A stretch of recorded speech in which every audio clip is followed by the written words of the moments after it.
मुकम्मल हो चुकी हैं।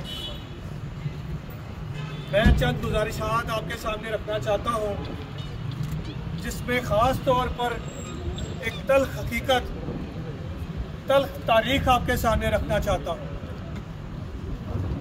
मेरी फेसबुक पे आज जो मेमोरीज आती हैं, आज वो एक तस्वीर आई है सामने जिसने मुझे माजी में पहुंचा दिया। जून की इसी तारीख को हम RIUJ, प्रेस क्लब, PFUJ, रिब्जा, एपनिक, तमाम तंजीमें जून 2014 में जब जियो को बंद किया जा रहा था, जब जंग अखबार और द न्यूज़ अखबार के बंडल चलाए जा रहे थे नामालूम अफराद की तरफ से, जब पूरे पाकिस्तान में केबल ऑपरेटर्स को ये ऑर्डर कर दिए गए थे ऑफ द रिकॉर्ड कि किसी जगह पे अगर जियो नजर आया तो तुम्हारा केबल नेटवर्क बंद कर दिया जाएगा। उस दौरान हम इस इदारे को बचाने के लिए सबसे लड़ पड़े थे, पागलों की तरह लड़ पड़े थे। हमें उस वक्त जान से मारने की धमकियां भी दी गई।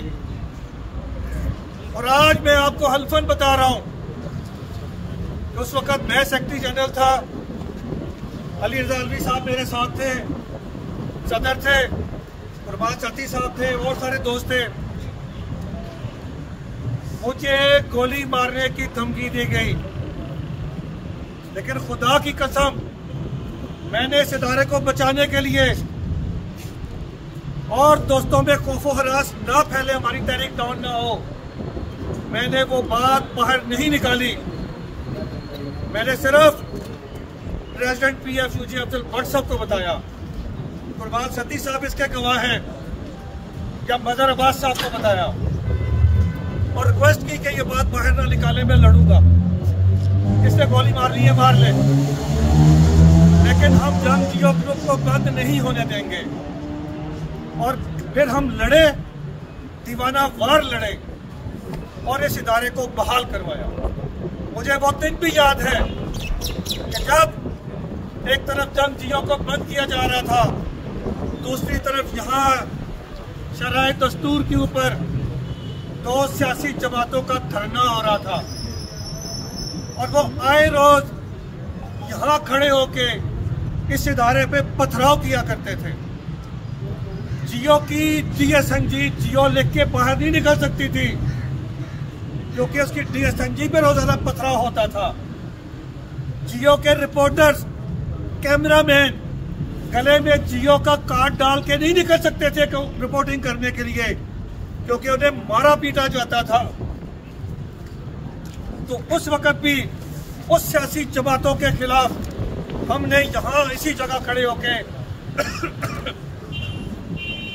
उनके सामने धरना देने की कॉल दी थी, जिसके बाद एक सियासी जमात का लीडर मजबूर हुआ हमसे बातचीत करने के लिए और उसने अपनी रिहाइशगाह पे हमें मुज़ाकरात की दावत दी और इस जो उनका रवैया था उनके कारकुनों का, उस पर न सिर्फ माफ़ी मांगी बल्कि ये यकीन दहानी कराई कि आइंदा हमारे वर्कर ऐसी हरकतें नहीं करेंगे।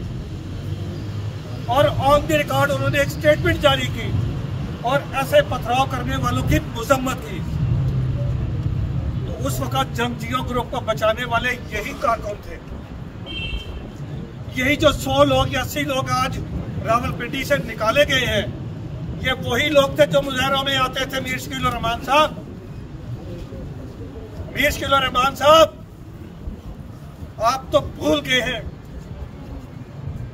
कि जब अभी अली रजा अलवी साहब ने हवाला भी दिया कि जब आपको गिरफ्तार किया गया, आपको हथकड़ियां लगा के घसीटते हुए गाड़ी के डाले में फेंका गया था, आपको घसीट के यहाँ से FIA उठा के ले गई थी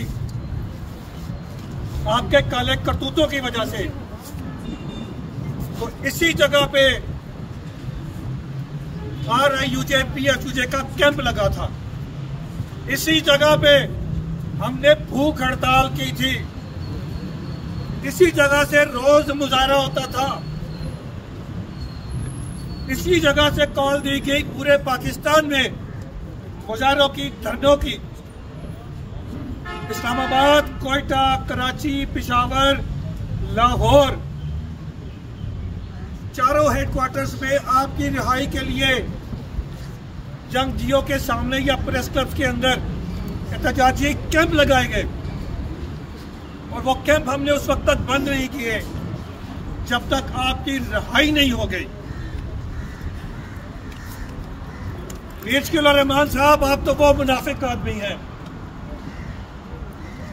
कि जब सैफुर रहमान के दौर में आपका अखबार बंद किया जा रहा था और जंग रावलपिंडी में आपका प्रिंटिंग पेपर बंद कर दिया गया था, उसकी सप्लाई, हुकूमत ने ठान ली थी कि जंग अखबार को छपने नहीं दिया जाएगा। उस वक्त भी PFUJ हुकूमत के खिलाफ दीवाना वार लड़ी थी। और हमें याद है कि आपने मीर शकील रहमान साहब रावलपिंडी प्रेस क्लब में PFUJ के साथ मुज़ाकरात किए और ओपन मुज़ाकरात हुए, जिसमें तमाम वर्कर्स और तमाम लोग शामिल थे।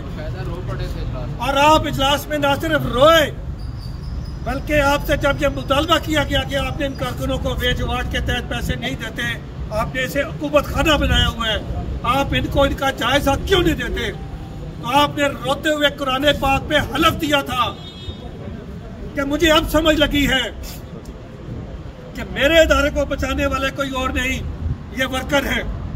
और आपने रोते हुए कुरान पाक पे हलफ देके ये कहा था, मैं हलफ देता हूँ कि ये मसला हल करवाएं, मैं तमाम वर्करों को वेज अवार्ड उनके ऊपर इम्प्लीमेंट करूंगा और कोई कॉन्ट्रेक्चुअल मुलाजिम नहीं होगा, सबको मुस्तकिल करूंगा और वेज अवार्ड के तहत तनख्वाह दूंगा। लेकिन क्या हुआ, जैसे ही वो कहते ना पंजाबी में, ताड़ी खोती खुबी हुई निकली तो तुसी भी नस पे, और आप अपना हलफ भी भूल गए, जिसके ऊपर आपको हर रोज हर ऐसे मुजाहरे में लानत भेजी जाती है आपके ऊपर। मैं मादर के साथ ऐसे अल्फाज इस्तेमाल कर रहा हूं, मैं मजबूर हूं, यह जुल्म है। मीर शकील रहमान, हमें वो वक्त भी याद है जब 2014 में इस इदारे को बंद किया जा रहा था, तो आपने PFUJ के साथ मुज़ाकरात में फिर वो आपको दोहराया गया, याद दिलाया गया कि आपने रावलपिंडी प्रेस क्लब में कुरान मजीद पे हलफ दे के कहा था कि मैं सबको वेज अवार्ड दूंगा, बहाल सबको मुस्तकिल मुलाजिम बनाऊंगा, लेकिन आपने अपना वादा पूरा नहीं किया। तो आपने 2014 में फिर ये वादा किया कि इस दफा मुझे जंगजियों को बचाएं, मैं आप सबको पूरे पाकिस्तान में जंगजियों ग्रुप के तमाम मुलाजमीन को वेज अवार्ड दूंगा, मेरा ये वादा है। हम इस पे खुश हुए, हमने ऐलान किया, लेकिन जंगजियों की ये तहरीक जब कामयाब हुई हमारी, तो आप एक मर्तबा फिर मुनकर होगे। तो बात सिंपल सी है, अगर आप ये हरकतें बाज नहीं आएंगे तो हम भी पीछे नहीं हटेंगे। हमें मालूम है कि एम्बेसी रोड पे आपका घर कहाँ है, आप नेक्स्ट टाइम आए इधर, अपने घर में तशरीफ लाएं। मैं RIUJ के सदर तारिक मलिक साहब को, गुलजार खान साहब को, अली तालवी साहब को, आमिर सजाद साहब को, नासिर जैदी साहब को और कुर्बान सती साहब, सबको ये कहूँगा, मेरी तजवीज़ है कि अगली दफ़ा ये मुजाहरा फिर यहाँ ना हो, जिस दिन ये मौसूफ तशरीफ लाए इनके घर के दरवाजे के आगे हो, ताकि इनके आस पड़ोस को पता चले कि ये क्या करते हैं, ये अपने वर्करों के साथ क्या करते हैं। मैं आज इन कायदीन से ये भी तजवीज़ दूंगा कि ये मुजाहरा एक दिन का मुजाहरा नहीं होना चाहिए, ये 1-2 घंटे का मुजाहरा नहीं होना चाहिए, कम से कम हफ्ते में 2 मरतबा इसी जगह यहाँ मुजाहरा करके मीर शकील रहमान साहब और आप सबको अपने वादे याद दिलाए जाए, इनको एहसास कराया जाए कि ये वक्त एक दफ़ा नहीं है कि आप ये समझ रहे थे रावलपिंडी प्रेस क्लब में हलफ उठाते हुए कि मैं इस दफ़ा निकल जाऊंगा तो दोबारा मुझे काम नहीं पड़ेगा, ये मुझ पर मुश्किल नहीं आएगी। आपको आई मुश्किलें, और हम ही ने बचाया, इन कारकुनों ने बचाया। आपके ऊपर मुश्किलें फिर आएंगी और उस वक्त हम देखेंगे कि आपके हक में कौन मुजाहरा करता है। आपके हक में कोई मुजाहरा करे, उस वक्त हम उस मुजाहरे के खिलाफ वहीं पे खड़े होकर मीर मुश्किल रहमान और जंग ग्रुप के खिलाफ मुजाहरा करेंगे। और ये कारकुन करेंगे। हम नहीं मानते जुल्म के हिसाब से, हम नहीं मानते वकील तेरे साथ थे, हम नहीं मानते। मैं आखिर में फिर एक मरतबा गुजारिश करता हूँ कि इस मसले को फौरन सॉर्ट आउट करें।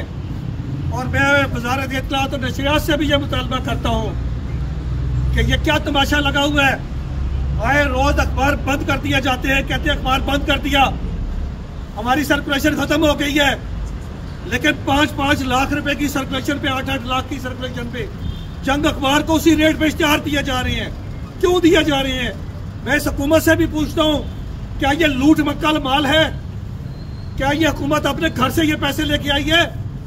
कि अगर एक तरफ मालिक ये कहता है कि मेरी सर्कुलेशन खत्म हो गई है और वही उसी मालिक उसी अखबार को उसी 5-5, 8-8 लाख की सर्कुलेशन पे उसी रेट पे आप इश्तिहार देते हैं, क्यों?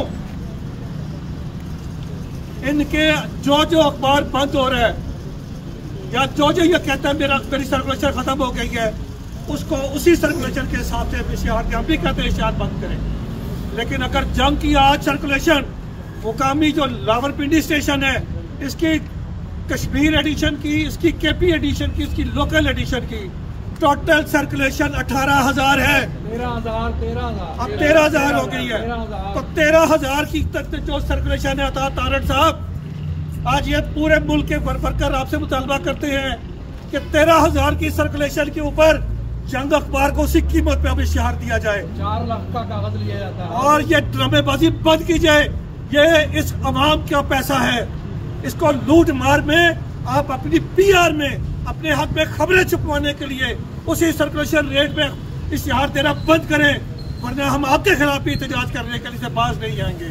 मैंने बहुत वक्त लिया, मैं माजरत चाहता हूँ। जो भी तहरीक अगला लाएबल होगा वो यहाँ खड़े कायदीन उसका ऐलान करेंगे। ये मेरी तजावीज़ थी। शुक्रिया।